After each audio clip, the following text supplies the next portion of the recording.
अस्सलाम वालेकुम। मैं उस्ताद रज़ा रब्बानी हज़रत अल्लामा इकबाल बाल जिब्रील से कलाम पेश कर रहा हूँ। कलाम बड़ा पैका है। निगाह फ़कर में शान सिकंदरी क्या है, खिराज की जो गदा हो वो कैसरी क्या है। बुतों से तुझको उम्मीदें खुदा से ना उम्मीदी, मुझे बता तो सही और काफरी क्या है। फलक ने उसको अता की है ख्वाजगी के जिन्हें खबर नहीं, रोवश बंदा परवरी क्या है।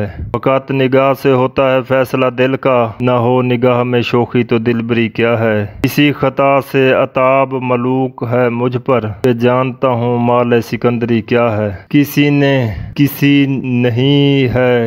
नहीं है मन्नाए सरवरी, लेकिन खुदी की मौत हो जिसमें वो सरवरी क्या है। खुश आगाही है जहाँ वो कलंदरी मेरी, वगरना शेर मेरा क्या है शायरी क्या है। हज़रत अल्लामा इकबाल रहमतुल्लाह अलैह का कलाम और ज़रब कलीम से। ज़रब कलीम के लफ्ज़ी मैंने है वो कलाम जो दिल पर ज़रबें और चोटें लगाता है। ज़रब कलीम का यही मतलब है। हज़रत अल्लामा इकबाल रहमतुल्लाह अलैह हकीमुल उम्मत मुफक्किर इस्लाम, ये उनका कलाम था जो मैंने अभी पेश किया।